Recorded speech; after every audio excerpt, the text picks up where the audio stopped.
Daichi Khan, the Coward Hero. Daichi Khan was a poor, unfortunate fellow who had only 2 goats and a cow. His wife was an ambitious young woman and annoyed him by her frequent demands. "I want you to go out and work," she often said. "I want you to build a new house. I want to buy myself some new dresses, oxen and sheep, a horse and a wagon." Daichi Khan, tiring of her endless complaints and scoldings, one day took his great stick and drove the cow out of the house, saying to himself, "Let me run from this wicked wife to the wilderness and there die." This was what the woman wanted.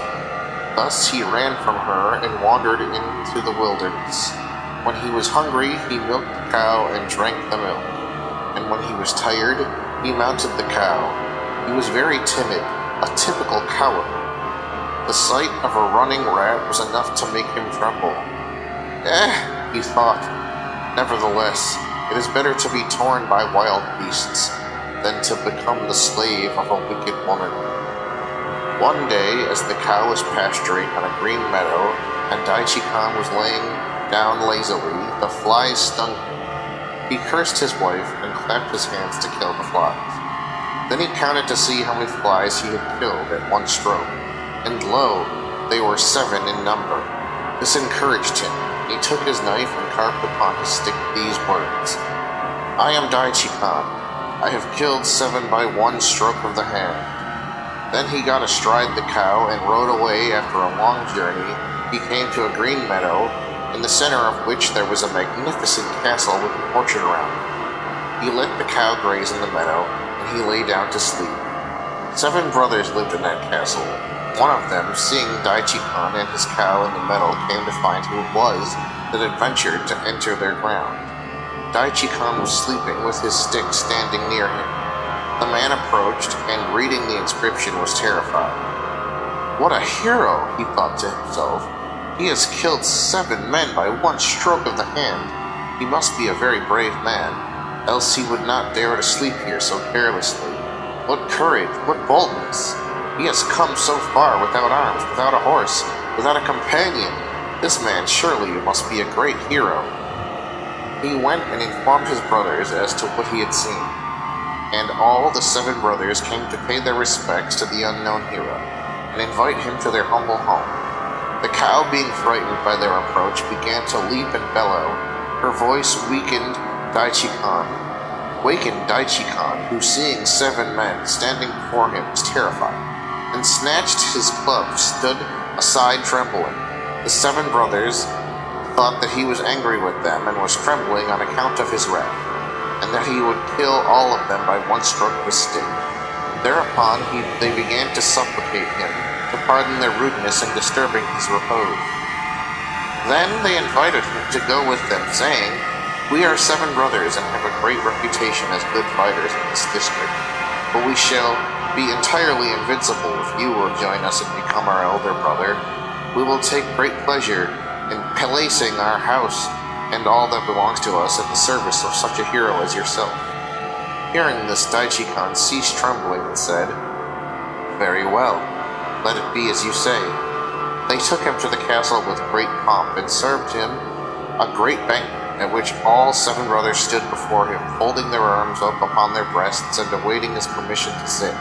Daichi Khan was in great alarm. His heart was faint, and he had fallen into meditation as to the manner in which he might free himself from this perplexing situation. The 7 brothers thought that he was not only a brave hero, but was such a great sage that he did not care to even look at their faces. They began to cough in a low voice to draw his attention. On account of his internal fear, Daichi Khan suddenly shook his head. The 7 brothers took this as a permission to sit. After the banquet, they said to him, "My lord, where have you left your house, arms, and servants? Will you command us to go and bring them?" "Horse and arms are necessary for timid men," said Daichi Khan. "I have never had need of them. I use horse and arms only when I fight a great battle. As to servants, I never need them. All men are my servants. You see, I have come so far having only a cow and my stick. Daichi Khan is my name. I have killed 7 by one stroke of the hand.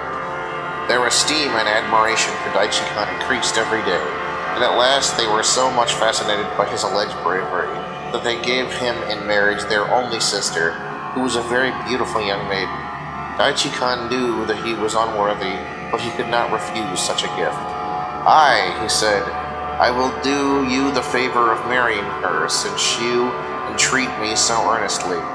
They brought costly garments, and putting them on Daichi Khan, made him a handsome bridegroom. They had a splendid wedding festival, which was reported in all neighboring countries. The 4 princes of the neighboring countries had asked the hand of the maiden in marriage, and all of them had been refused. Now, hearing that the maiden was given in marriage to a stranger, the 4 princes waged war against the 7 brothers. Daichi Khan, hearing this, was stricken with fear and longed that the earth might open its mouth and swallow him. He thought to run away, but there were no means of escape. While he had indulged in these sad meditations, the 7 brothers came to him, and bowing down before him said, "What is your order, my lord? Will you go and fight yourself, or will you have us go first?" This caused Daichi Khan's heart to melt. He began to tremble in his whole body and to strike his teeth against one another. The 7 brothers thought that it was because of his violent rage, and then in his fury he would destroy the whole armies. "My lord," they said finally, "let us 7 brothers go and fight them at first, and if we find them hard to conquer, we will send you word that you may come to our assistance." Well, do so," answered Daichi Khan, somewhat relieved. They went and began the battle. Their neighboring people were in constant terror of the 7 brothers, who were famous as brave fighters. Now that they also had a brother-in-law who could kill 7 men by one stroke of the hand, their foes were more afraid of them. But this time, the men of the 4 princes reunited, and they fought with unusual zeal and determination. This caused the 7 brothers to retreat a little, and they sent to their brother Daichi Khan, saying, "We are in trouble, come to our assistance." A fast horse and a magnificent arms awaited him. He began to curse the day when he came to that house. But what could he do now? At last he decided to go to the battlefield, cast himself against the swords of the enemy, and die. Death was preferable to such a disgraceful life. As soon as he mounted the horse, the beast, who knew that the rider was inexperienced, ran away like a winged eagle. Daichi Khan could not stop or manage it. The 7 brothers thought that he was so brave that he left the horse free in order to reach and slaughter the enemy. The horse broke into the line of the enemy, who began to fly, saying, "Who can stand before this great hero?" In their hurry to retreat, they began to slaughter one another. Daichi Khan, who had never been on horseback before, was so much afraid that he thought he was already lost. As the horse was running through the forest, he threw his arm around an old oak tree and embraced it, letting the horse go from under him. The tree happened to be rotten, and was rooted out when he took hold of it. This caused a great panic amongst the enemy, who ran away exclaiming, "Aha! He has pulled up a tree by its roots. It's an enormous oak, and now he means to batter us into pieces with it. Who can stand before this strong warrior?" So crying, as they ran away, they slaughtered one another. Thereupon the 7 brothers came, and embracing the feet of their heroic brother-in-law, exclaimed, "What magnificent courage! What great victory!" But these words they brought Daichi Khan home with great pomp and glory. The 4 princes who waged the war, being greatly humiliated, sued for reconciliation. And in order to gain Daichi Khan's favor, each of them sent as a present 1,000 ewes from their lands, 10 mares with their colts, and other costly offerings. Thus the great coward became the greatest hero.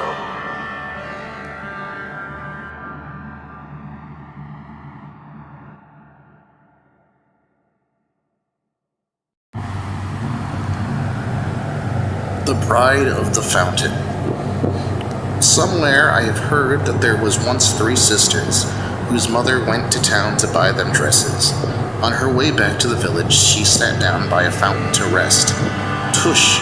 exclaimed she, remembering that she had forgotten to buy a dress for her youngest daughter. Suddenly, an old man came out from the fountain, and standing before the woman said, "My name is Tush. Why did you call me?" "I did not call you," said the woman. "I exclaimed Tush because I had forgotten to buy a dress for my youngest daughter." "Go bring her," said the old man, "and call on me again. I will give her a dress." The woman went and brought her daughter to the fountain, and soon she uttered the word, "Tush," and as soon as she did, the old man came out. As soon as he took the maiden into the fountain and never came back, in spite of the repeated exclamations of the woman, who tried repeating, "Tush, tush."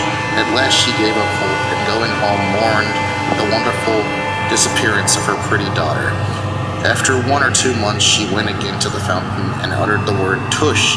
The old man came out, and seeing the woman, he turned toward the fountain, saying, "Hello, son, your mother-in-law has come to call on her daughter.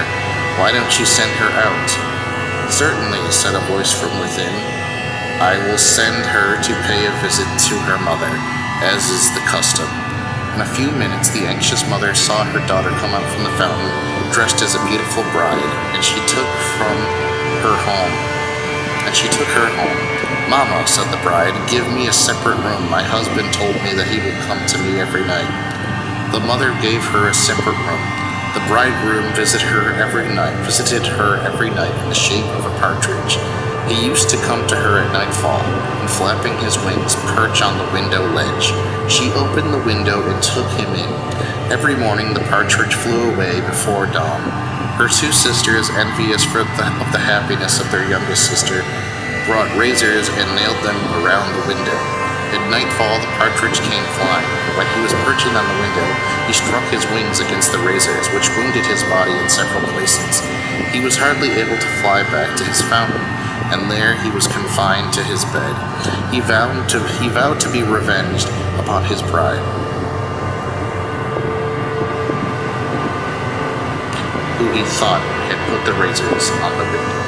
The bride, seeing that the partridge did not come for 5 or 6 days, went with her mother to the fountain.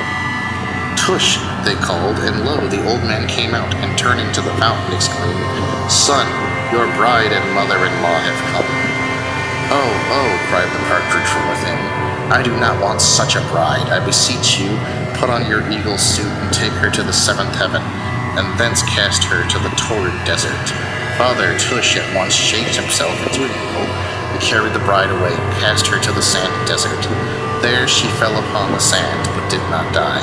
"Oh heaven," exclaimed the maiden, "what have I done to deserve such treatment?"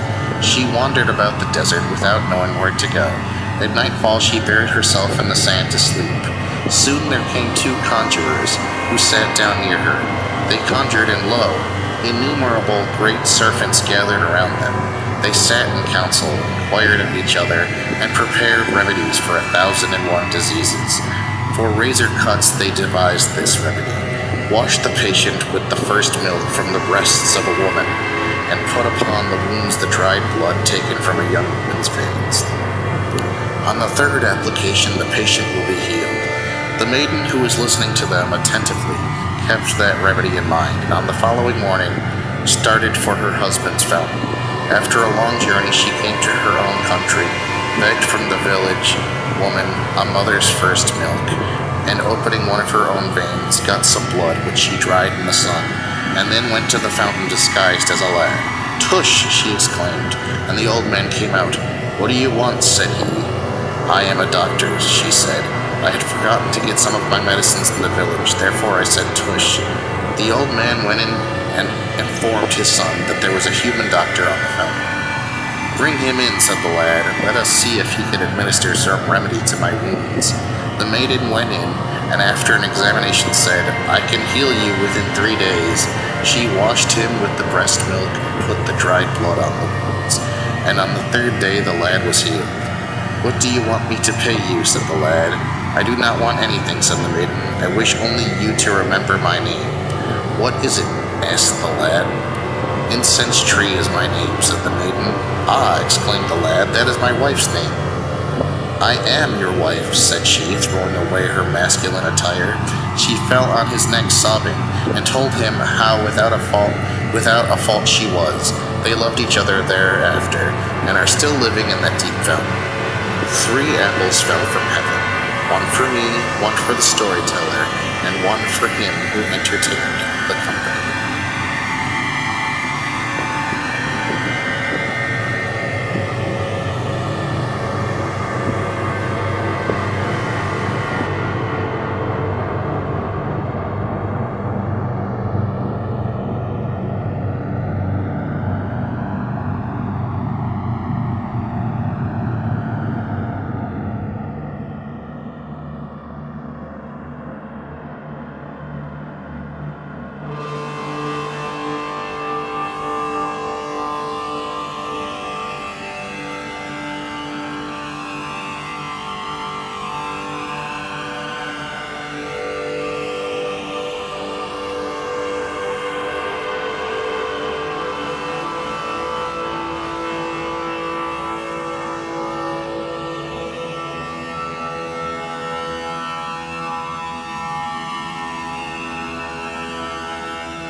Maiden of the Sea.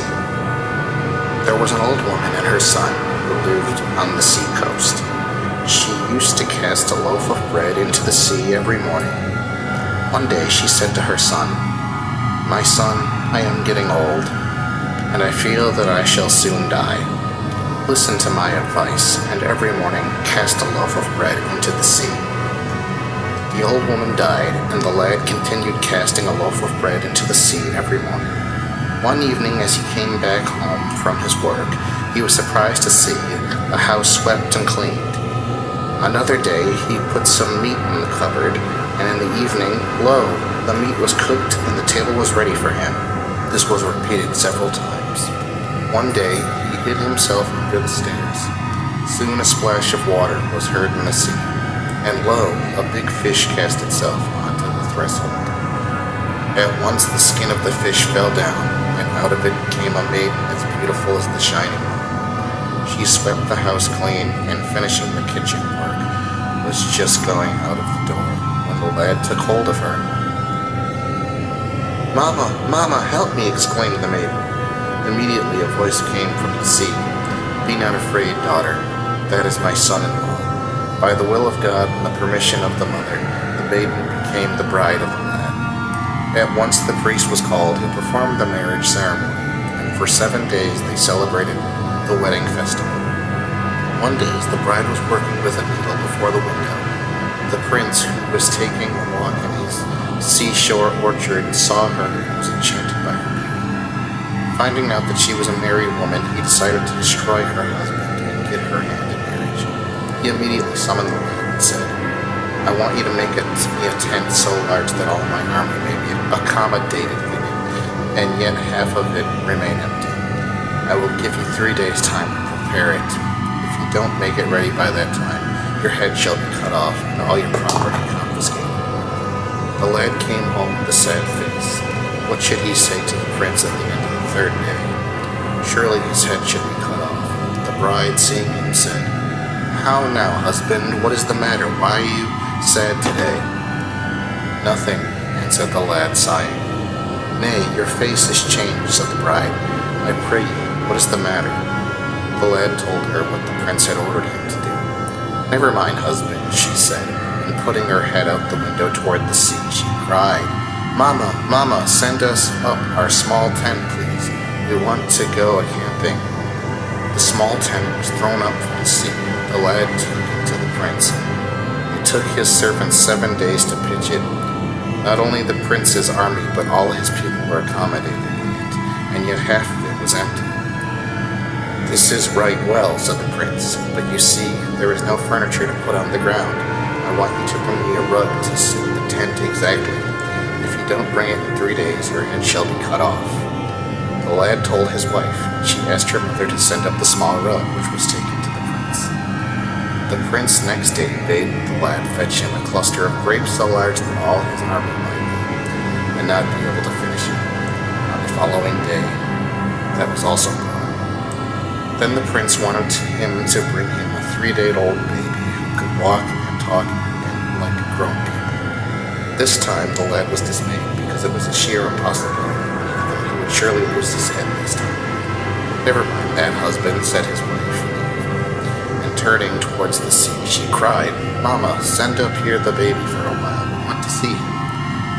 The baby was given up, and the lad took him to the prince, still doubting in his mind whether the baby could do what the prince required. On the way, the lad's foot slipped and the baby was shaken. "Have you not your eyes about you, brother-in-law?" the baby said, "or have you a mind to fall down and crush me under you?" The lad was pleased at the baby's reproach, because it assured him that his head would not be cut off. On being presented to the prince, the baby at once walked towards him, jumped up in his lap, and giving the prince a box on his ear, said, "Are you not ashamed, prince, to give so much trouble to my brother-in-law? You want to kill him and be married to my sister, do you? For shame, prince, for shame." Thereupon the prince gave up his evil intention, apologized to the lad, and asked for forgiveness. So the lad and his bride of the sea were left unmolested, and they are still living on the border of the sea. 3 apples fell from heaven, one for me, one for the storyteller, and one for him who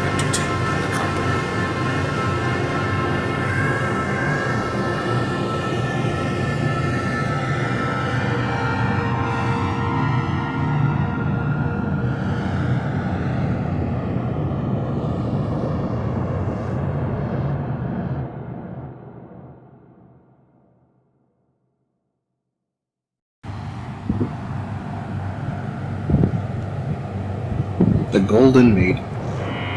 Once upon a time, there was a wicked widow who had an ugly daughter. She married a second husband who had a beautiful daughter and a son by his first wife.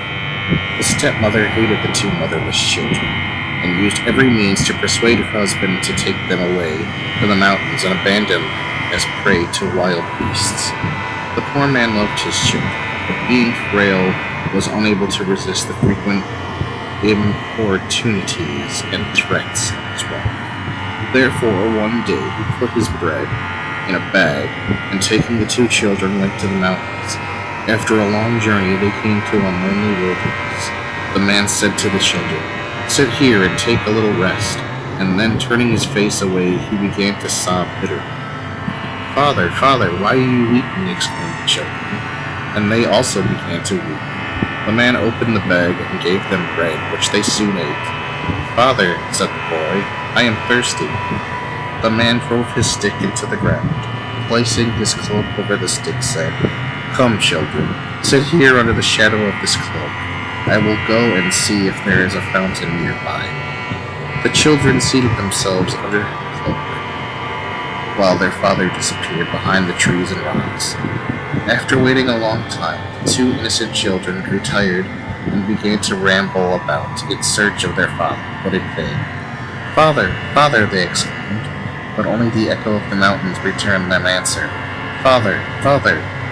The children came back crying, "Alas, alas, the stick is here, the cloak is here, but Father is not here."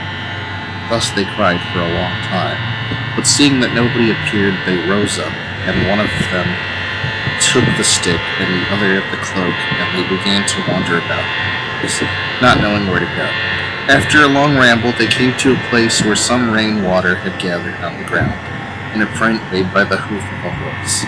"Sister," said the boy, "I am thirsty. I want to drink of this water." "No," said the maiden, "do not drink of this water. As soon as you drink of it, you will become a colt." Soon they came to another print made by the hoof of an ox, and the boy said, "Sister, I am thirsty. I want to drink." But she would not let him drink, saying, "As soon as you drink of this water, you will become a calf." Then they came to another print made by the paw of a bear, and the boy wanted to drink, but his sister prevented him, lest he should become a cub of a bear. Then they came to a track made by the foot of a pig, and the boy again wanted to drink, but the maiden prevented him, lest he should turn into a young pig. Soon they came to a print made by the foot of a wolf, but the boy did not yield till they came to one made by the hoof of a lamb. "Sister," exclaimed the boy, "I am thirsty. I cannot wait any longer. I will drink from this at any risk." "Alas," said the maiden, "what can I do? I am ready to give my life to save you, but it is impossible. You will turn into a lamb the moment you drink of this water." The boy drank, and was at once changed into a lamb, and began to follow his sister bleating. After a long and dangerous journey, they found the way to the town, and came to their house. The stepmother was angry to see them come back, though one of them was now but a lamb. As she had great influence over her husband, he used every means to please her. One day she said to him, "I want to eat meat. You must kill your lamb that I may eat." The sister, hearing this at once, took her lamb brother and fled secretly into the mountains, where sitting on a high rock she spun wool while the lamb grazed safely near her. As she was thus spinning, her spindle fell suddenly from her hand, and was precipitated into a deep cave. The maiden, leaving the lamb grazing, went down to find her spindle.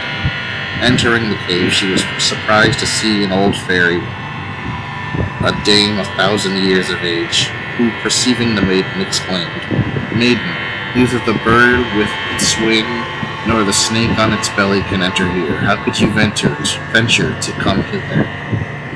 The terrified maiden was at a loss for an answer, but she replied with a gentle voice, "Your love brought me here, grandmother." The old fairy was pleased with this kind answer, and calling the maiden, gave her a seat beside herself, and inquired of her many things concerning the upper world.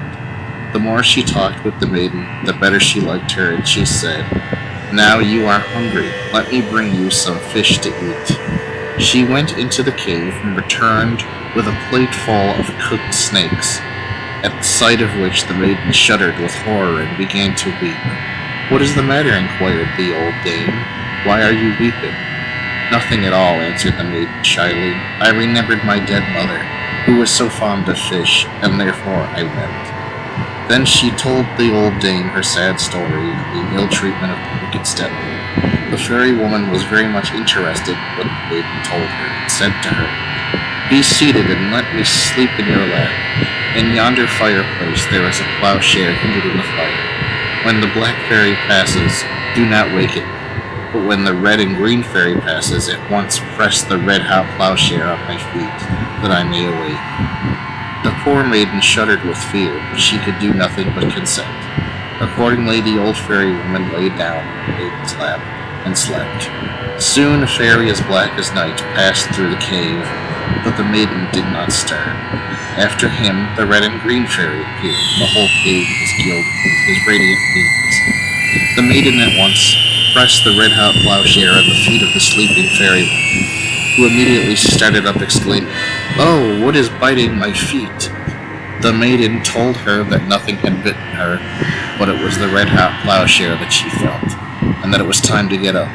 The old dame arose and at once caused the maiden to stand up as the red and green fairy proceeded, whose gleaming rays had such an effect on her that her hair and garments were all turned to gold, and she herself was turned into a fairy maiden. After the red and green fairy disappeared, the maiden, kissing the fairy woman's hand, took leave of her, and taking her lamb brother went home.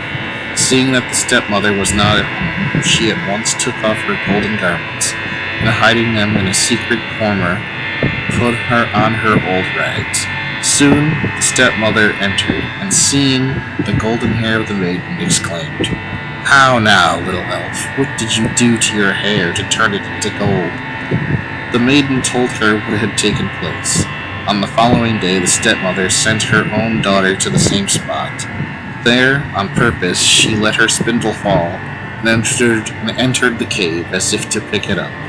The fairy woman saw her, and taking a dislike to her, changed her into an ugly thing, so ugly that it is impossible to describe her appearance. She came home, and the stepmother, seeing her own daughter changed into a form of so great ugliness, was more enraged against the two stepchildren. One day the prince of that country sent out heralds to proclaim all over his realm that his son was to be married, and that the most beautiful maiden in all the land should be his bride. He commanded all the marriageable maidens to assemble in the place, in the palace courtyard, where the young prince would make his selection. At the appointed time, all the maidens of the land had crowded into the courtyard. The stepmother dressed her own daughter in the best garments and ornaments she could procure, veiling her ugly face very carefully, however, and she took her to the courtyard, hoping that the prince would select her for his bride. In order to prevent the orphan maiden from appearing before the prince, the stepmother scattered a measure of wheat in the yard, and bade the maiden to pick up the wheat before she returned, threatening to beat her to death in case she failed to finish the task. Soon after, the stepmother went away. However, the maiden let loose the chickens, which in a moment picked up the wheat to the very last grain, and she, putting on her golden garments, was changed into a fairy maiden, so beautiful that she might say to the sun, "Sun, you need not shine, for I am shining." Then she went to the prince's courtyard, where she was the object of admiration of all the crowd. But she could not stay very long, lest her stepmother should return first, and not finding her at home, should beat her upon her return. So she ran hastily back, and hiding her golden garments, put on her old rags.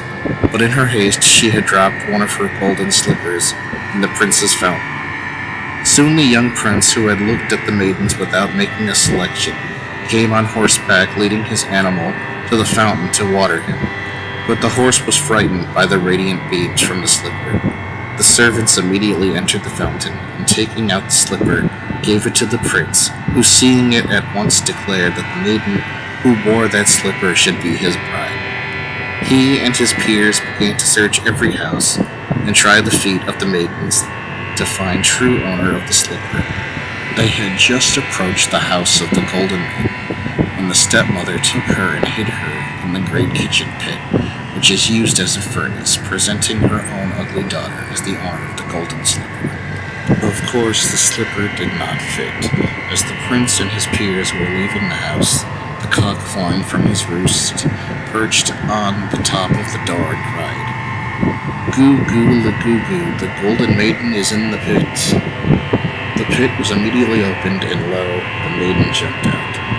The slipper fitted, and the maiden taking out her golden garments, and the mate of the slipper from the corner where she had hid them, put them on, and was changed to a fairy maiden. The prince, seeing this, embraced her as his bride.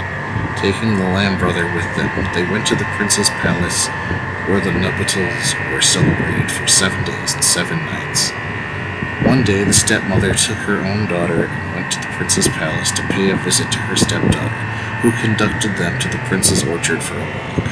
As they came to the seashore, the stepmother said, "Come, daughters, let us take a bath in the sea."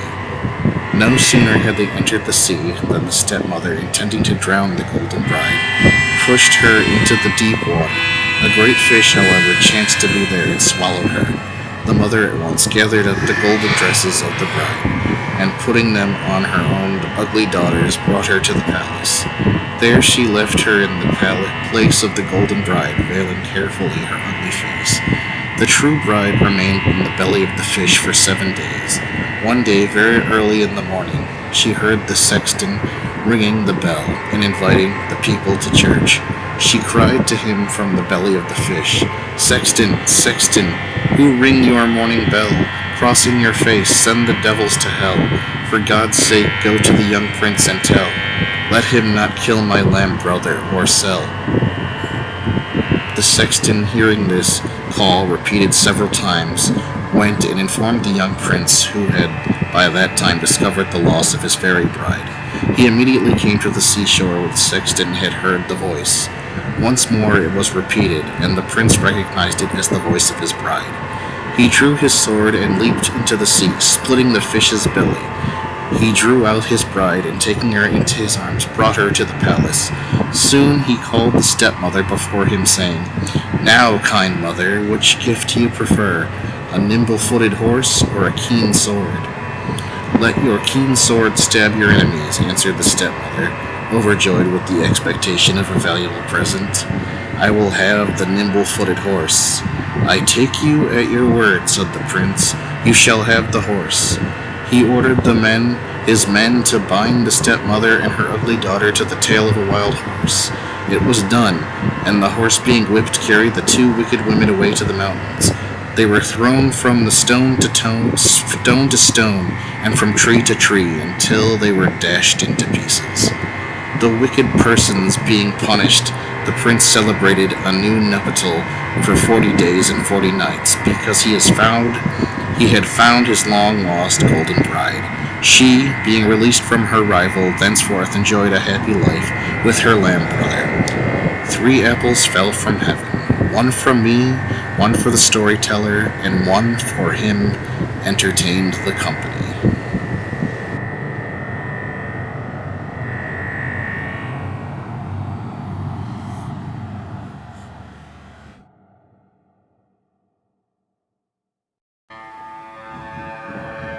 Mind or luck, which? Mind and luck were one day debating. "It is only by me that a man becomes a man," said Luck. "No, it is by me," insisted Mind. At last they decided to make a trial upon a villager who was working on a neighboring farm. Luck first approached the man, and lo, the plowshare unearthed the jug. The farmer stopped, and opening the mouth of the jug, saw that it was full of gold coins. "Ah," he exclaimed, "I shall be a rich man." But soon he changed his mind and said, "Yes, but how will it be if thieves hear about my wealth, and come and rob me, and upon my resistance kill me?" While he was thus musing, he saw the judge passing by, and on his way to the village. He at once decided to give the gold to the judge and himself continue to live his tranquil farmer's life. Accordingly, he ran and called the judge to his farm. before the judge had arrived, mind had entered the man's brain. He hid the jug and said to the judge, "Sir, you are a judge. You are a learned man, and do tell me, which of these two oxen of mine is the better one?" The judge was angry and departed, scolding the man. Mind also departed, and the farmer began to soliloquize. "Ah, what a blockhead am I! Why did I not give the gold to the judge? Surely he was the best man to have it. What shall I do with these coins? Where shall I keep them?" He did not work during the rest of the day, but spent his time in a useless meditation. In the evening he saw the judge returning from the village. He ran to meet him and begged him to come to his farm for a moment. The judge thought there must be meaning in the man's conduct, and entered the field. By that time, mind had returned to the man's brain, and he said to the judge, "Sir, you are a learned man. Do tell me, which is the larger, the lot which I plowed yesterday, or the one I plowed today?" The judge thought that the man was crazy and departed smiling. Mind also departed from the man, who began to beat his head, saying, "What a pumpkin-headed fellow am I! Why did I not give the gold to him? Where shall I keep it? What shall I do with it?" So saying, he placed the jug in his lunch bag and came home leading the oxen. "Wife, oh wife," he exclaimed, "lead the oxen to the stable. Give them hay and take the plow in. I will go to the judge and come back." His wife, who was a shrewd woman, saw that there was something in the lunch bag which her husband did not put down. It must be something which she thought she ought to know, so she said to him, "It is not my business to take care of your oxen. I have hardly time enough to drive and milk the cows and care for the sheep. You put in your oxen and plow. Go wherever you please." The man, putting his lunch bag by the door, began to attend his oxen. While he was thus occupied, the woman opened the bag, and seeing the jug full of gold, took it out and put a round stone in its place. The man then took the bag to the judge, and placing it before him, said, "I have brought you this as a present." On opening it, they saw that it was a stone. The judge was angry with the man, but thinking that he might after all have a secret, he cast him into prison. He put 2 spies in his cell to watch the man and report whatever he said or did. The man began to meditate in the jail, motioning with his hands. "The jug was as big as this, its mouth as wide as this, its belly as large as this, and the gold in it as much as this." The spies reported to the judge that the man was making certain gestures but not speaking. The judge called the man and asked what it was he was showing with his hands. Mind entered the man's brain, and he answered, "I was thinking to myself that you had a head as big as this, and a neck as thick as this, a beard as long as this, and I was asking myself whose pate and beard was the larger, yours or our goats?" Thereupon the judge was very angry, and ordered his men to beat the farmer to death. The thrashing was hardly begun when the man exclaimed, "Do not beat me, I will tell you the truth." They ceased beating him and brought him to the judge, who asked him to tell the truth as to what he was measuring in the jail. "The truth is this," said the man, "that if you continued to beat me, I would surely die." This made the judge laugh, and he ordered the man to be released, being convinced that he was only a lunatic. The man came safely home. Thereupon Mind and Luck shook hands and made friends, saying, "Luck with mind, mind with luck, can make a man a man."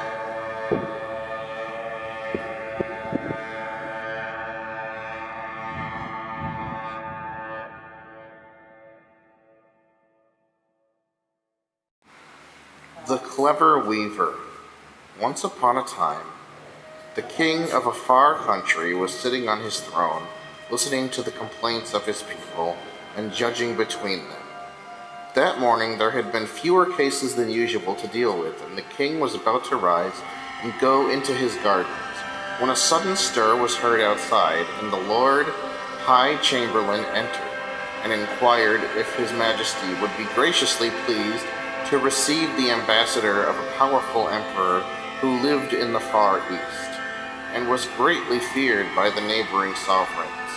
The king, who stood as much in dread of him as the rest, gave orders that the envoy should be admitted at once, and that a banquet should be prepared in his honor. Then he seated himself again on his throne, wondering what the envoy had to say. The envoy said nothing. He advanced to the throne where the king was awaiting him, and stooping down, traced on the floor with a rod which he had held in his hand a black circle all round it. Then he sat down on a seat that was near and took no further notice of anyone. The king and his courtiers were equally mystified and enraged at this strange behavior, but the envoy sat as calm and still as an image, and it soon became plain that they would get no explanation from him. The ministers were hastily summoned to a council, but not one of them could throw any light upon the subject. This made the king more angry than ever, and he told them that unless before sunset they could find someone capable of solving the mystery, he would hang all of them. The king was, as the ministers knew, a man of his word, and they quickly mapped out the city into districts so that they might visit house by house and question the occupants as to whether they could fathom the action of this ambassador. Most of them received no reply except a puzzled stare, but luckily one of them was more observant than the rest, and on entering an empty cottage where a swing was swinging of itself, he began to think it might be worthwhile for him to see the owner. Opening a door leading into another room, he found a second swing, swinging gently like the first, and from the window he beheld a patch of corn, and a willow which moved perpetually without any wind, in order to frighten away the sparrows. Feeling more and more curious, he descended the stairs and found himself in a large light workshop, in which was seated a weaver at his loom. But all the weaver did was to guide his threads, for the machine that he had invented to set in motion the swings and the willow pole made the loom work. When he saw the great wheel standing in the corner, and had guessed the use of it, the merchant heaved a sigh of relief. At any rate, if the weaver could not guess the riddle, he at least might put the minister on the right track. So without more ado, he told the story of the circle, and ended by declaring that the person who could explain its meaning should be handsomely rewarded. "Come with me at once," he said. "The sun is low in the heavens, and there is no time to lose." The weaver stood thinking for a moment, and then walked across a window outside of which was a hen coop with 2 knuckle bones lying beside it. These he picked up, and taking the hen from the coop, he tucked it under his arm. "I am ready," he answered, turning to the minister. In the hall the king sat on his throne, and the envoy on his seat, signing for the minister to remain where he was. The weaver advanced to the envoy and placed the knuckle bones on the floor beside him. For answer, the envoy took a handful of millet seed out of his pocket and scattered it round, upon which the weaver set down the hen, who ate it up in a moment. At that, the envoy rose without a word and took his departure. As soon as he had left the hall, the king beckoned to the weaver. "You alone seem to have guessed the riddle," he said, "and great shall your reward be. But tell me, I pray, what it all means." "The meaning, O king," replied the weaver, "is this. The circle is drawn by the envoy round your throne. This is the message of the emperor, and it signifies, if I send an army and surround your capital, will you lay down your arms? The knuckle bones which I placed before him told him, you are but children in comparison with us. Toys like these are the only playthings you are fit for." The millet that he scattered was an emblem of the number of soldiers that his master can bring into the field. But by the hen which ate up the seed he understood that one of our men could destroy a host of theirs. "I do not think," he added, "that the emperor will declare war." "You have saved me and my honor," cried the king, "and wealth and glory shall be heaped upon you. Name your reward, and you shall have it to even the half of my kingdom. The small farm outside the city gates, as a marriage portion for my daughter, is all I ask," answered the weaver. And it was all he would accept. "Only, O king," were his parting words, I would beg of you to remember that weavers are also of value to a state, and that they are sometimes even more clever than the ministers.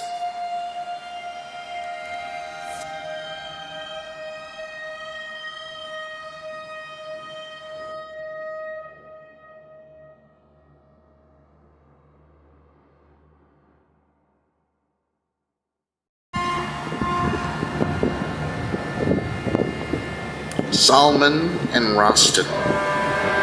Solomon was a strong and mighty man. He was as large as a hill, as powerful as a giant, and a terrible tyrant. He lived in one corner of the world, but his fame spread terror over all the earth. He had a horse of lightning, and his arms were as strong as iron. He assaulted men in their peaceful habitations, and took tribute from them. None could refuse to pay him tribute, else he would slaughter and destroy the people. In another portion of the earth, there was another strong brigand called Chal, who had a son named Rostam. This Rostam was a huge man, as large as a mountain, and greatly celebrated for his extraordinary strength and bravery. It was only the land of this Chal which did not pay tribute to Solomon. One day Chal mounted his horse and started saying, "Let me go and see what kind of man Solomon is." After a long journey, he met a huge man, mounted on a horse swift as lightning. The staff of his spear was thick as a man's waist. Chal did not know that this was Solomon himself, but nevertheless he prepared his spear for battle. To his surprise, the horseman gave spur to his horse and passed by Chal without even looking at his face. Upon this, Chal was offended and threw his spear after the horseman. Solomon turned back and seized Chal, whom he bound under the belly of his horse, and galloped until he came to a tent pitched by a gurgling spring. He dismounted, nailed Chal's ear to the tent beam, and laid down to sleep. Chal was almost mad with rage. He gnashed his teeth and muttered to himself, "He did not speak a word to me. He did not tell me his name. I wish I might know who he is." Solomon soon waked and asked, "Fellow, who are you?" "I am from Chal's country," answered Chal. He was so much afraid that he did not say that he was Chal himself. "Ah," exclaimed Solomon, releasing Chal's ear, "why did you not tell me before? Go and bid Rostam, Chal's son, come hither that we may measure swords. There cannot be two men of equal strength. The world must know who is stronger champion. I am Solomon." Chal returned to his house and sighed deeply. Rostam, hearing him sighing, said, "How now, father? You are Chal and I am Rostam, your son. And yet you sigh. Nay, you must tell me your grief." Chal told him of his meeting with Solomon and the latter's challenge to Rostam. Rostam took with him his cousin Jahan, and both disguised themselves, assuming the habits of pilgrims. Rostam kissed his white-hoofed horse on both eyes and said to his father, "When I am in trouble, my horse will know it and will beat the ground with his feet. Then bind my arms upon his back and set him free. He will come and find me." Jahan, who accompanied Rostam on his journey, was far from being a common mortal. He had a wonderful voice. If he cried in the east, his voice would be heard in the west. After traveling for a long time, Rostam and Jahan came to a city and encamped upon a meadow outside the town. Rostam was sleeping when Jahan heard a terrible uproar in the city and went there to inquire the cause of the trouble. Some of the people were running like chased deer, some were tearing their hair, some beating their breasts, and all were weeping and wailing. "Why? What is the matter?" asked Jahan. "Solomon has come demanding 7 years' tribute." "That it is arrears," the people answered. Soon they collected the amount, but the question now arose, by whom should they send the tribute? Because Solomon would take away the man by whom the tribute was sent and kill him. "Give it to me, I will take it," said Jahan. Soon Rostam heard in his sleep Jahan's shrill voice saying, "Help, Rostam! Solomon is carrying me away." Rostam got up and learned from the people what had happened, and lo, his white-hoofed horse came running and stood before him. Immediately Rostam jumped on the back of his horse, which galloped away, and soon reached Salman's tent. Salman, having nailed Vaijan's ear to the tent beam, came out to meet Rostam. Then and there took place a duel most terrible that has ever been recorded in the history of the world. Bows and arrows, spears and swords were cut into pieces. Finally they came near one another, seized each other, and both were entangled in each other's hair. Up to the present time they have not yet conquered one another, but are still struggling. Now and then they pull and shake each other so violently that the earth quakes, and that is what men call an earthquake, and Vaijan's voice is still heard deeply from afar.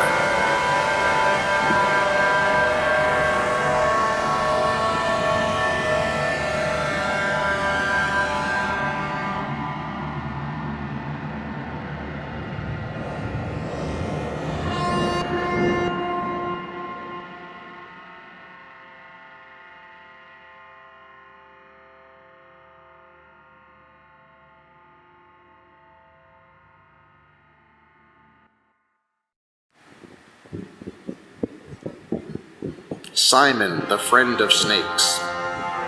The king of the snakes lives in the ruins of a big tower between Nineveh and Babylon, and rules all the snake tribes, both on land and of sea.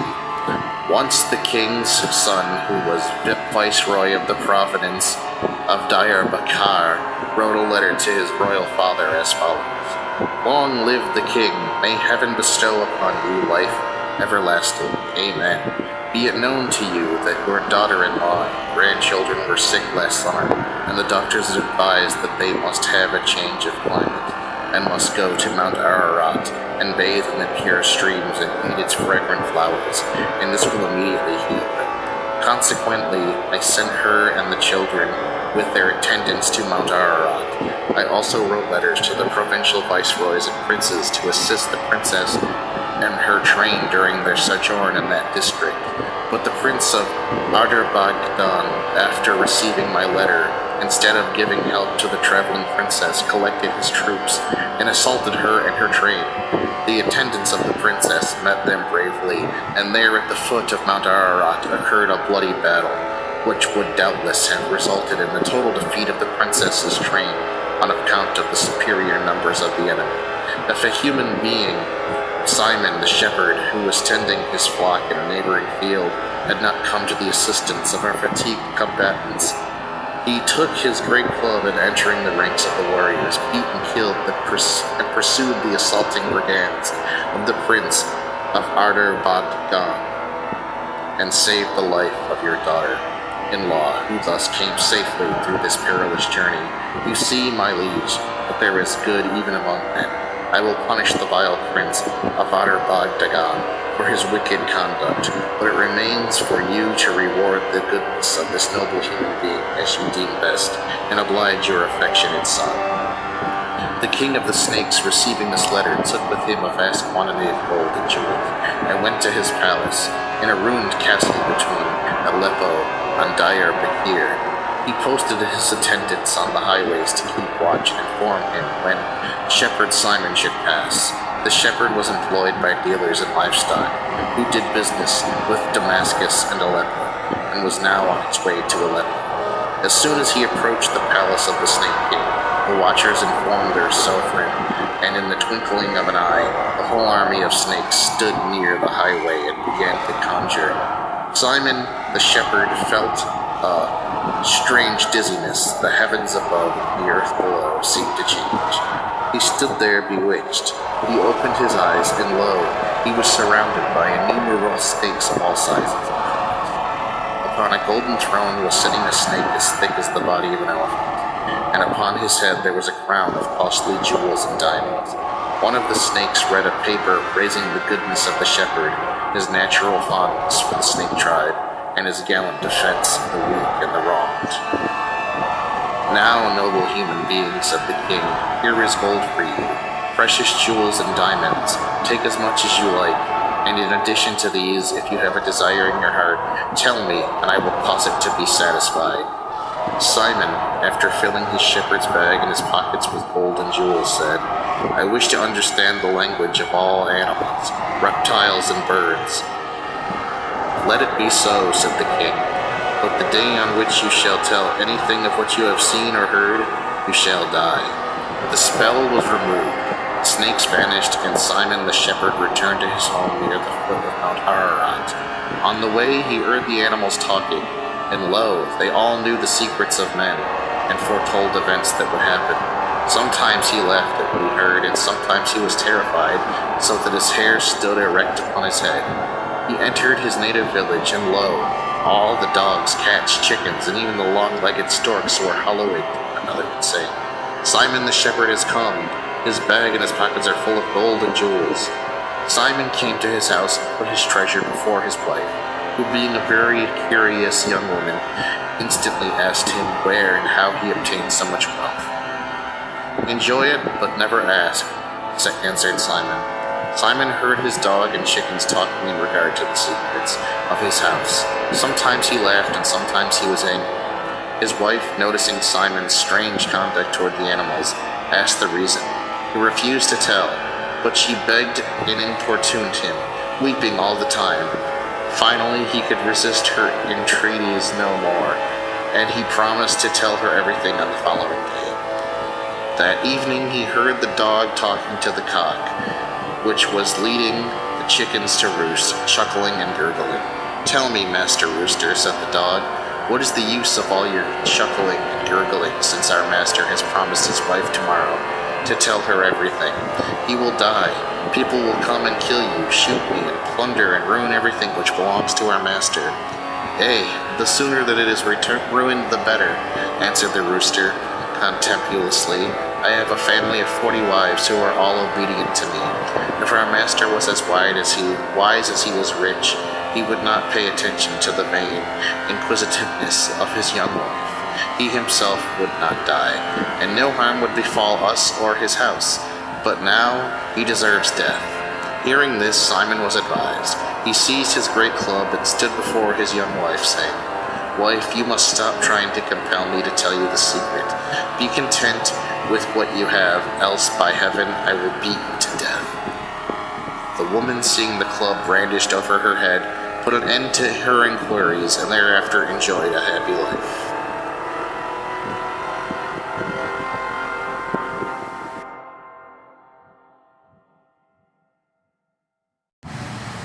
The Dreamer. A father and mother once lived, whose son was a dreamer. One morning the lad arose and said to his mother, Mother, I dreamed a dream last night, but will not tell it. Why will you not tell it? Asked the mother. I will not, answered the lad. The mother beat the lad, who ran to his father, saying, Father, I dreamed a dream last night. I did not tell it to mother, and I will not tell it to you. The father also beat the lad, who was angered and ran away from the house. After a day's journey, he met a traveler. Good day, said the lad. Good day, replied the traveler. I dreamed a dream, said the lad. I did not tell it to my mother. I did not tell it to my father, and I will not tell it to you. The lad went on until he came to the prince's palace. The prince was sitting at the door. The lad said, Prince, I have dreamed a dream. I did not tell it to my mother. I did not tell it to my father. I did not tell it to the traveler, and I will not tell it to you. The prince was angry and cast the lad into a prison in the cellar of his palace. The lad dug through the wall of his prison with his dagger and opened a hole into the adjacent room, which happened to be the dining room of the prince's daughter.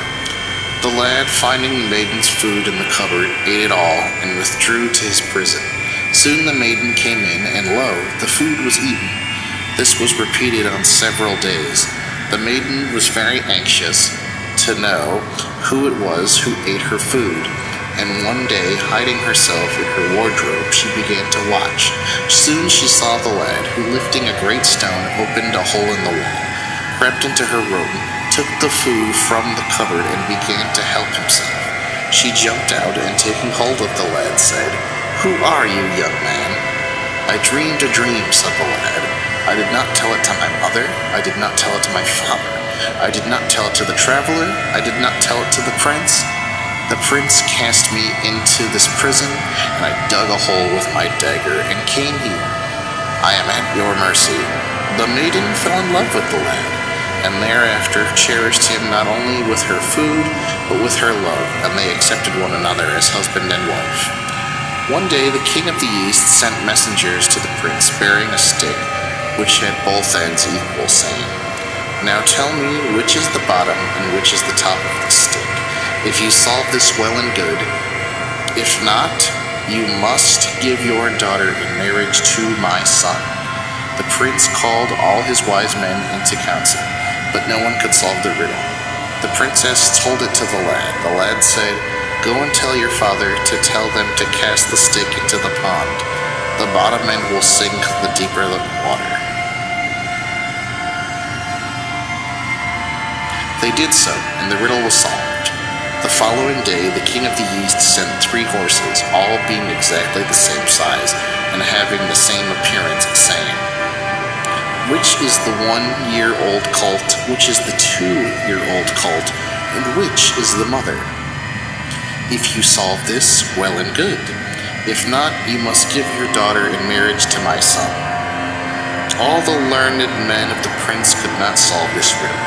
The princess in the evening said to the lad, "No one could solve the riddle, and they will take me away tomorrow. Tell your father," said the lad, "to let them keep the horses in the stable overnight. In the morning let them take a bundle of hay, wet and salt it, and cast it before the horses outside the stable door. The mother will come out first, the 2-year-old colt after her, and the 1-year-old colt last." They did as the lad advised, and the riddle was solved. On the following day, the king of the east sent to the prince a steel shield and a steel spear, saying, "If you can pierce this shield with this spear with one stroke, I will give my daughter to your son in marriage. If you cannot pierce it, you must give your daughter to my son in marriage." The prince and all his men tried, but could not pierce the shield. The prince then said to his daughter, "Go send your man. Let us see if he can pierce it."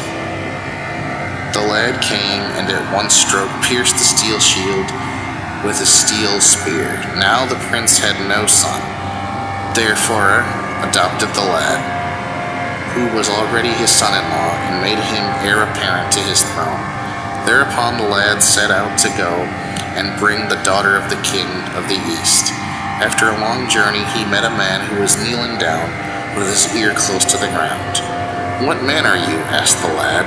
"I lay my ear to the ground," answered the man, "and listen to whatever men say all over the world." "Aha, what a man!" exclaimed the lad. "He can hear what is said all over the world." "Man," said the listener, "a man is he who pierced the steel with the shield with the steel spear." "It was I," said the lad. "Then I am your brother," said the listener, and followed the lad.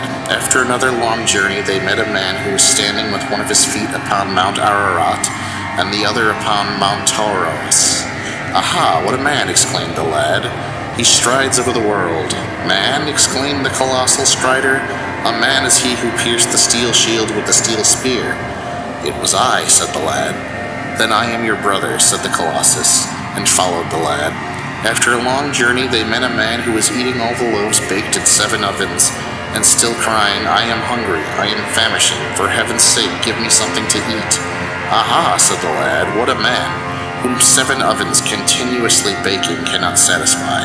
"Man," exclaimed the glutton, "a man is he who pierced the steel shield with the steel spear." "I am the man," said the lad. "Then I am your brother," said the glutton, and he followed the lad. Soon they met a man who was carrying the earth upon his shoulders. "What a man!" exclaimed the lad.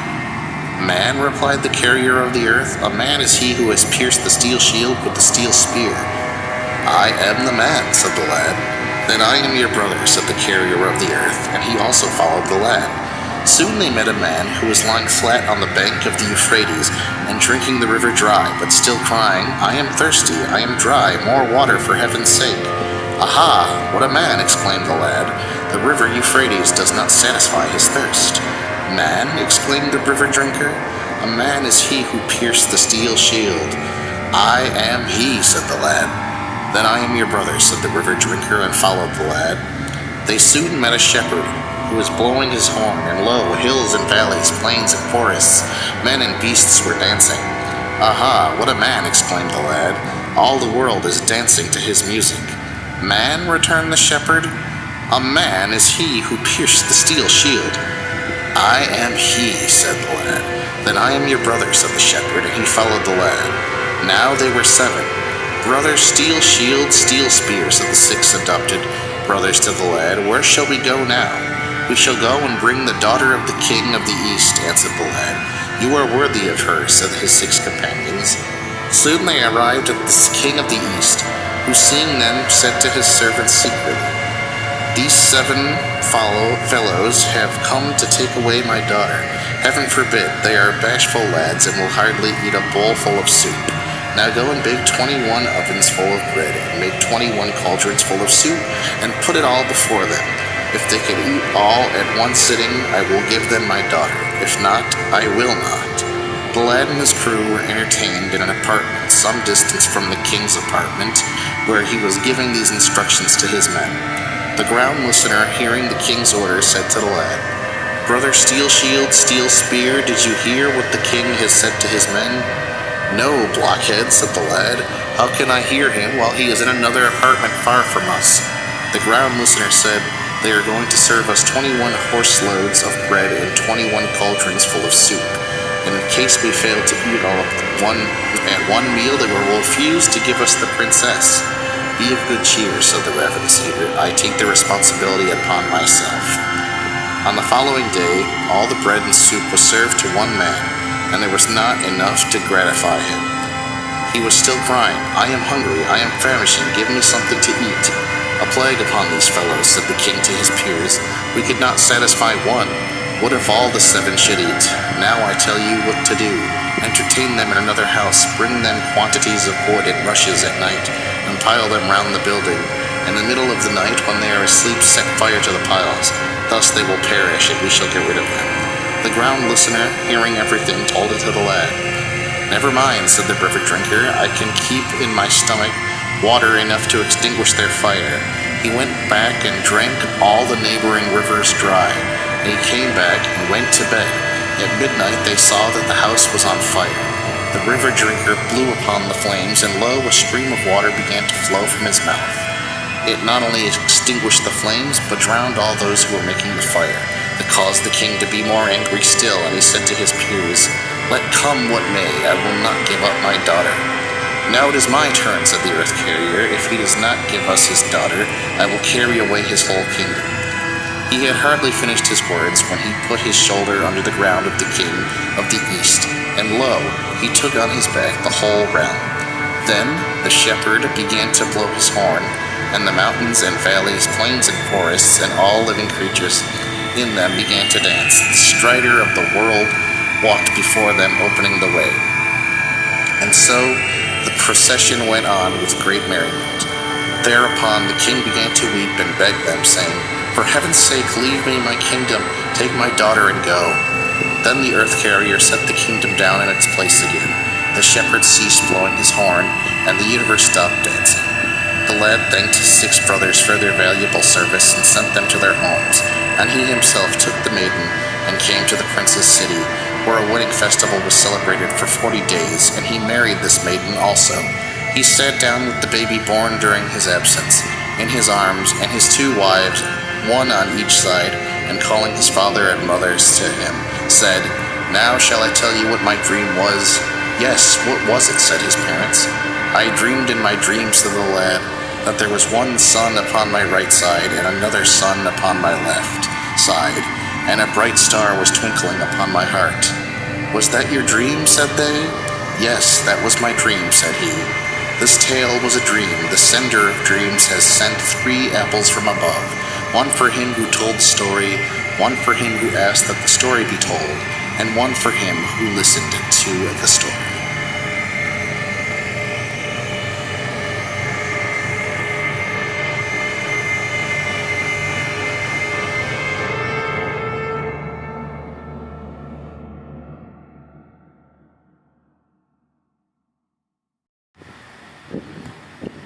The Idiot. Once upon a time, there was a man who inherited much wealth from his father, but who led such an irregular and unwise life that in short time he had spent everything, even to the last penny. Then he sat down, folded his arms upon his breast, and sighed, as he thought of his unfortunate condition. His father's friends gathered about him to console him. One of them, an old and learned man, said to him, "Son, you have offended your luck, who has run away from you. You had better go after your luck. Perchance you can find it, and being reconciled with it, become as before a fortunate man." The man at once set out and traveled mountains and plains in search of his luck. One night he saw in his dreams that his luck was a human being like himself, who had fallen upon his face on the top of a high mountain, sighing and beating his breast all the time, just as he himself had done. On the morrow he got up and continued his journey toward that mountain. On his way he met the fairy lion, sitting upon a mound of earth beside the road. "Don't be afraid, human being. Proceed," said the lion. And when the man approached, he said, "Where are you going?" "I am going to find my luck," said the man. "Good," said the lion. "Your luck is very wise. Ask him what is the remedy for my disease. I have been an invalid for 7 years. If you find the right remedy, I will reward you." "Very well," said the man, and went on his way. Soon he came to a very beautiful orchard full of all kinds of fruits. He picked some of the fruit and began to eat, but lo, they were all bitter. Thereupon the gardener came and asked him where he was going. "I am going to find my luck," said the man. "Please, ask your luck," said the gardener. "What is the remedy for my orchard? I grafted my plants, but it was of no use. I cut down the old trees and planted new ones, but neither did this avail. If your luck can devise some remedy, I will reward you bountifully." The man promised to ask his luck, and again went on his way. Soon he came to a magnificent palace, situated in a garden as beautiful as paradise, whose sole inhabitant was a beautiful young maiden. "What man are you?" asked the maiden, seeing the man, "and why have you come?" The man told his story. "You see," said the maiden, "I have this splendid palace and measureless wealth and property, but I have a grief which grows in my heart day and night, and I spend all my life sighing all the time. Please ask your luck about me, and if you bring me a device to make me happy, I promise to reward you bountifully." The man promised and went on his way until he came to the mountain top where his luck had fallen on its face. He described to him his own unfortunate condition and poured out all his grievances. Luck listened to him attentively and said, "Everything may yet be well, seeing that you have come so far in search of me." Then the man asked of Luck the things he had promised to ask and received the answers. "Now will you not come with me?" asked the man. "Go first," said Luck, "and I will come after you." The man returned. On his way back, he first met the young maiden and said to her, "Your grief will disappear, and you shall be happy as soon as you marry the young man of your choice." Then he met the gardener and said, "There is gold ore in the spring from which flows the water with which you irrigate your orchard. The plants suck up the particles of gold, which causes the fruit to become bitter. You must either irrigate your orchard by the water of some other spring, or take away the ore from the present fountain. Then your fruits will become sweet." Then he came to the fairy lion and told him how he had seen his luck, and what message he had brought to the maiden and to the gardener. "And what present did the maiden give you?" asked the lion. "She said," answered the man, "that she had fallen in love with me and proposed to marry me, but I refused." "And what reward did the gardener give you?" asked the lion. "He took the gold ore out of the spring," answered the man, "and refining it, prepared a horse load of pure gold. He gave it all to me, but I refused, saying that I did not care to trouble myself and carry such a heavy thing so far." "And what remedy did your luck devise for my ailment?" asked the lion. "He said," answered the man, "the moment you devour an idiot's head, you shall be healed." The lion looked at the man in the face and said, "By heaven, I cannot find a greater idiot than you on the face of the earth. And striking at his head with his paw, he made one mouthful of it, and the idiot was dead. Remember the moral of this tale. Time never befriends a fool.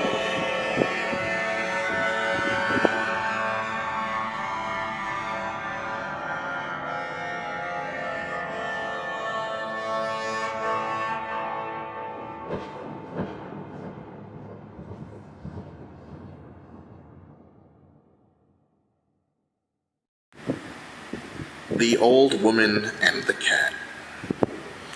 Once upon a time there was an old woman who had a goat. She milked the goat every day and kept the milk in the cupboard. But a sly cat came and licked it up. One day, however, the old woman succeeded in getting hold of the cat and cutting off her tail as a punishment let her go. "Meow, meow," cried the cat, "give me my tail." "Bring me my milk and I will give you your tail," said the old woman. The cat went to the goat and said, "Goat, kind goat, do give me some milk, and I will give it to the old woman and get back my tail." "Bring me some boughs from yonder tree, and I will give you milk," answered the goat. The cat went to the tree and said, "Oh, good tree, do give me some boughs. I will take them to the goat, and get a little milk, and give it to the old woman, and get back my tail." "Bring me some water, and I will give you some boughs," answered the tree. The cat went to the water carrier and said, "Kind water carrier, give me some water. I will take it to the tree and get some boughs and give them to the goat, and get some milk and give it to the old woman and get my tail." "Bring me a pair of shoes and I will give you some water," said the water carrier. The cat went to the shoemaker and said, "Shoemaker, good shoemaker, do give me a pair of shoes."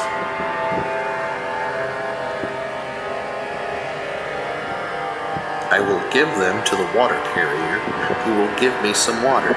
I will take it to the tree and get some boughs for the goat. She will give me some milk, which I will take to the old woman and get my tail. Bring me an egg and I will give you a pair of shoes," said the shoemaker. The cat went to the hen and said, "Hen, good hen, do lay me an egg, and I will take it to the shoemaker and get a pair of shoes for the water carrier. She will give me some water, which I will take to the tree and get some boughs for the goat. She will give me some milk, which I will take to the old woman and get my tail. Bring me some barley, and I will lay an egg for you," answered the hen. The cat went to the threshing floor and said, "Threshing floor, kind threshing floor, do give me some barley." The threshing floor said, "There you may gather the scattered barley with which my good master has left as food for the birdies and ants." The cat gathered the barley and took it to the hen, which laid her an egg. She took the egg to the shoemaker and got a pair of shoes. She took the pair of shoes to the water carrier and got a pail full of water for the tree. The tree gave her some boughs, which she took to the goat. The goat gave her some milk, which she took to the old woman.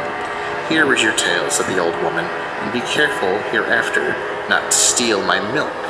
The cat took her tail and tried to stick it in its place, but she could not. She tried over and over and over again to stick it in with resin, with tar and with glue, but it was of no use, so that the cat had remained tailless still to this day, as a sign of being a thief herself.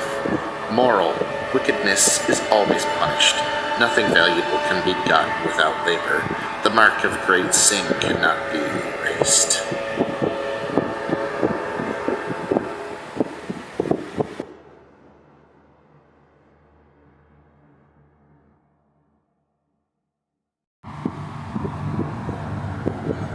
Circus was a simple farmer who prayed every morning before he went to the fields. And every evening after he came from his work, one day his wife said to him, "Husband, why do you not mention in your prayer that God may preserve you from the tricks of a woman?" "The tricks of a woman?" exclaimed the man. "I am not such a coward as to be afraid of a woman or her tricks." "Is that your opinion of a woman?" asked his wife. "Yes, that is my opinion of a woman," answered Circus sternly, as he shouldered his farming utensils. The woman decided to give her husband proof of a woman's power, so she bought some fish, and putting them in her apron, took them to the farm at noon. When she carried her husband's dinner, The farmer went to the bank of a neighboring brook to eat his dinner when his wife, taking advantage of his absence, buried the fish here and there in the field and went home. Soon Circus returned to his plowing, and as the earth was turned, lo, fish came out of the ground. He picked them up, and in the evening, bringing them home to his wife, told her that he had taken them from the farm, and that he believed the Creator had created them in that very place. He then ordered his wife to cook them, and on the following day bring them to the farm for his dinner. On the morrow, the woman cooked the fish, ate them herself, and took to her husband a bowl of pea soup for dinner. "Where are the fish?" asked the Circus. "Fish? What fish?" exclaimed the woman, feigning surprise. "Why, the fish which I picked from the farm yesterday," said the farmer. "Are you crazy, husband?" said she. "You have not brought home any fish that I know of." "What?" exclaimed Circus, taking hold of the whip. "You have eaten my fish, and do you call me crazy?" And he threatened to beat her. Thereupon the plowman of the neighborhood came to the rescue of the woman and took hold of Circus. "Nay, let me beat her to death," said Circus. "She has eaten my fish, and now she calls me crazy." The plowman asked the woman what fish he meant. "Nay, I beseech you," exclaimed the woman. "Take hold of him, don't let him go, he will kill me." "Woe upon him, he is certainly crazy, he is a lunatic. Ask him where he found the fish he talks of." "Why, I caught them just here," said Circus. "I dug them from the ground." "Alas," exclaimed the plowman, "the woman is right. He has really lost his mind." And as they bound him with the ropes, some of the farmers said, "He of late has been giving signs of this. It is a hereditary disease," said some of the others. "Many members of his family have been crazy." So treating the poor man as a lunatic, they brought him to his home and bound him to a pillar after whipping him. At night, when everybody else had gone, the woman approached her husband, saying, "How now, husband? Are you afraid of a woman's tricks or not? This was the least of all." "For heaven's sake, wife, untie me," said Circus in a pitiful voice. "Be sure my first prayer hereafter shall be preserved from a woman's tricks." She released him, and thereafter he was wise and respects women.